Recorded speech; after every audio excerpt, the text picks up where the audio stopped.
Bagaimana sebenarnya Kuala Lumpur ni dia boleh dikelilingi oleh negeri Selangor. Cuba bayangkan negeri Selangor ni tiba-tiba ada satu dot tengah dia tu, iaitu Kuala Lumpur atau KL, menjadi satu wilayah lain. Bagaimana Kuala Lumpur telah pun dikeluarkan daripada negeri Selangor dan menjadi milik Kerajaan Persekutuan, dan sehingga ke hari ini kita kenal Kuala Lumpur ini sebagai wilayah Persekutuan Kuala Lumpur. Jadi kita berbalik kepada sejarah lama Kuala Lumpur dan negeri Selangor. Jadi Kuala Lumpur ni asalnya adalah ibu negeri Selangor. Disebabkan itu di Kuala Lumpur ada Royal Selangor Club. Ini bangunan lama lah. Kenapa guna nama Selangor? Sebab ada persamaan ataupun pemilikan negeri Selangor terhadap Kuala Lumpur. Jadi sejak Malaysia mencapai kemerdekaan pada 31 Ogos 1957, Kerajaan Persekutuan pada ketika itu memang mereka nakkan satu kawasan yang boleh menjadi satu ibu negara Malaysia lah. Pada ketika itu mereka nak satu kawasan yang lebih maju, memudahkan pentadbiran kerajaan pada ketika itu. Mereka takkan mereka nak mentadbir daripada segi lokasi yang tak sesuai. Jadi mereka pilih Kuala Lumpur. Tapi pada ketika itu agak sukar kerana kerajaan negeri Selangor pun tak membenarkan jika Kerajaan Persekutuan ingin mendapatkan Kuala Lumpur sebagai ibu negara Malaysia.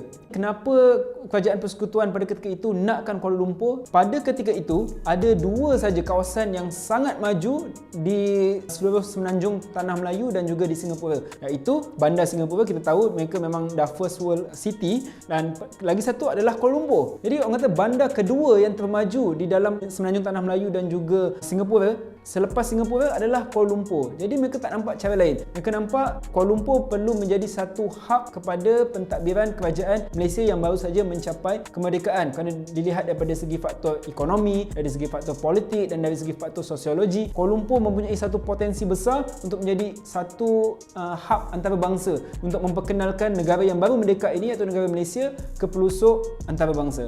Jadi apabila kita dah cerita berkenaan pasal tu, negeri Selangor tak setujulah. Jadi kerajaan negeri Selangor tak setuju kerana mereka melihat dari segi tiga faktor saja. Pertama, dari segi faktor ekonomi, mereka dah tahu Selangor ni kalau mereka lepaskan akan hilang berbilion ringgit pada ketika itu. Dan kemudiannya dari segi faktor politik, ni orang kata dari segi faktor pemerintahan, mereka lebih baik kerajaan Selangor sendiri yang menduduki kawasan Kuala Lumpur dan membuka pusat pentadbiran mereka. Dan seterusnya dari segi sosiologi itu sendiri, di Bandar Kuala Lumpur inilah menjadi bandar yang menjadi tumpuan setiap etnik untuk duduk di kawasan Kuala Lumpur dan membentuk satu nature ataupun satu demografi baru di negeri Selangor. Jadi selepas kemerdekaan itu pelbagai rundingan lah, banyak kali rundingan telah diadakan di antara Kerajaan Persekutuan dan juga Kerajaan Negeri Selangor. Kerajaan Persekutuan memohon secara rasmi kepada Kerajaan Negeri Selangor untuk menyerahkan kawasan Kuala Lumpur ini kepada Kerajaan Persekutuan. Jadi Sultan Selangor pada ketika itu, iaitu almarhum Sultan Salahuddin Abdul Aziz Shah, baginda, bersetuju untuk menyerahkan Kuala Lumpur ini kepada Kerajaan Persekutuan. Kerana itu kita katakan almarhum Sultan Abdul Aziz ini membuat satu pengorbanan yang besar. Baginda nampak ada satu potensi untuk mengembangkan negara Malaysia ini berbanding negeri Selangor. Jadi baginda telah pun berkenan untuk menyerahkan Kuala Lumpur kepada Kerajaan Persekutuan disebabkan pemikiran ataupun visi almarhum baginda sendiri yang ingin melihat Malaysia itu comes first. Akhirnya Kuala Lumpur telah pun berjaya diserahkan kepada Kerajaan Persekutuan pada 1 Februari 1974. Jadi pada tarikh inilah menjadi tarikh keramat yang mana Kuala Lumpur dikeluarkan dari Selangor dan menjadi milik wilayah Persekutuan. Dan sebabkan itu kita panggil Kuala Lumpur sekarang sebagai wilayah Persekutuan, iaitu wilayah yang dimiliki oleh Kerajaan Persekutuan, dan membezakan penduduk di Kuala Lumpur ni dah tak jadi orang Selangor.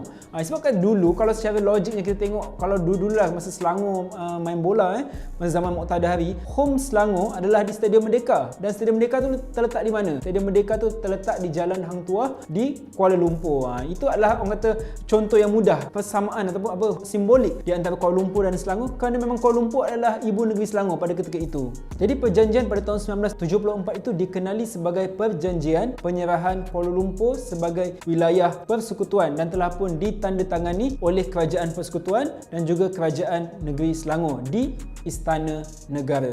Kerajaan Selangor pada ketika itu diwakili ataupun diketuai oleh almarhum baginda Sultan Salahuddin Abdul Aziz Shah, manakala Kerajaan Persekutuan diketuai oleh Perdana Menteri Malaysia pada ketika itu, iaitu Allahyarham Tun Abdul Razak. Dan perjanjian itu disaksikan oleh Majlis Raja-Raja Melayu dan juga oleh Menteri Besar Selangor pada ketika itu, iaitu Datuk Harun Idris, dan juga menteri-menteri kabinet yang lain pada ketika itu.